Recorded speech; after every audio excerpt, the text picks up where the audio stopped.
Chlorine dioxide functions as a highly selective oxidizer with less environmental impact than other biocides. ClO2 readily oxidizes electron-rich chemicals such as sulfide, iron, manganese, and organic molecules with electron-rich groups. In this reaction, sulfide ion is reacting with ClO2 to form elemental sulfur, or in some instances, sulfate.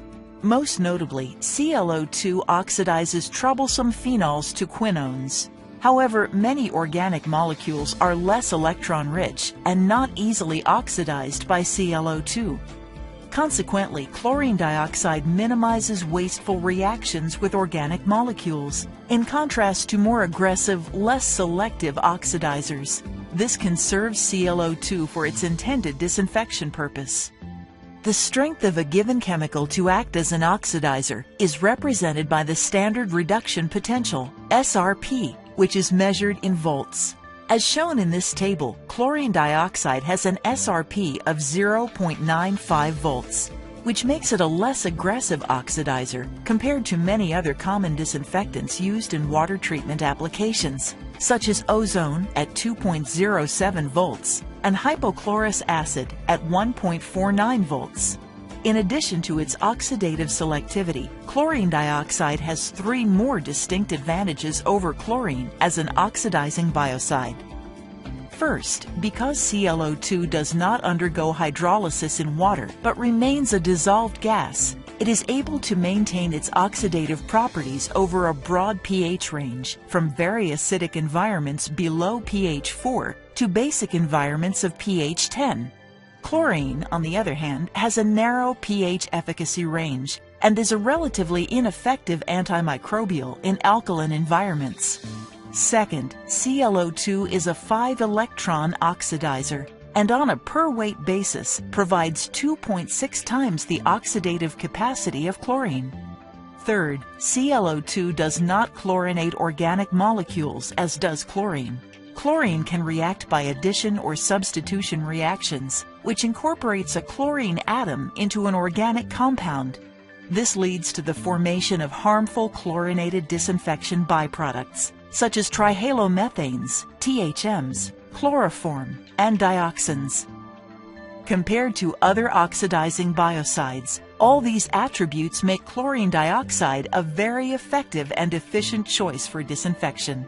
Disinfection contact time is generally shorter. The treatable pH range is wider, the resulting dosage is lower, and harmful byproduct formation is minimized.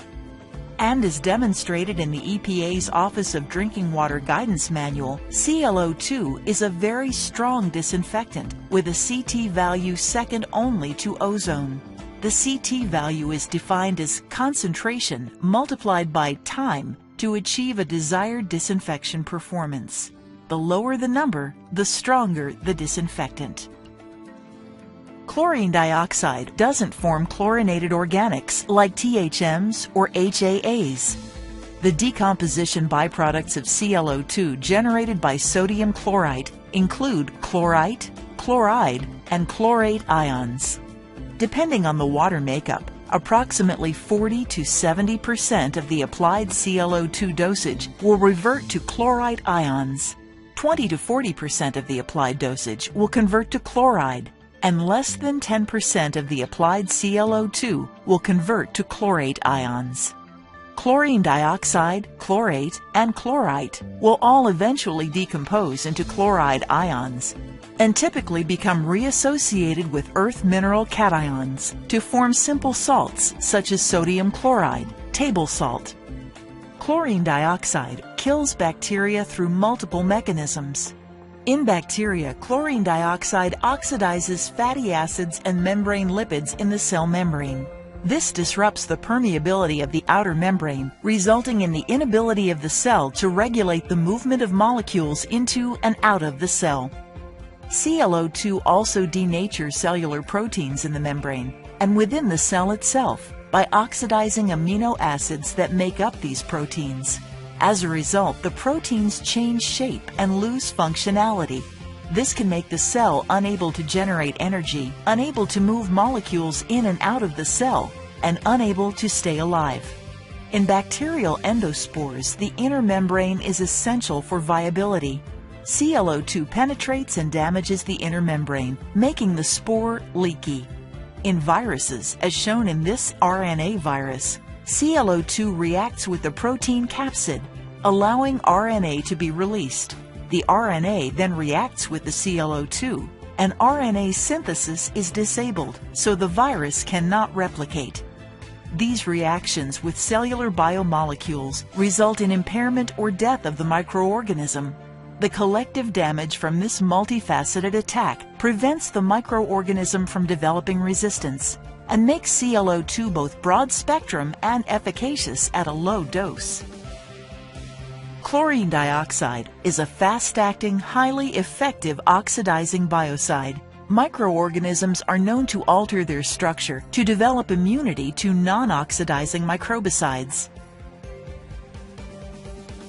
The typical solution to this problem is to alternate non-oxidizing biocidal chemistries. ClO2 rapidly diffuses through cell membranes, oxidizing critical proteins and amino acids inside of the microorganism. These reactions disable cell metabolism and prevent microorganisms from developing a resistance mechanism. The use of chlorine dioxide eliminates the need to alternate biocidal chemistries in critical applications like food sanitation and drinking water disinfection.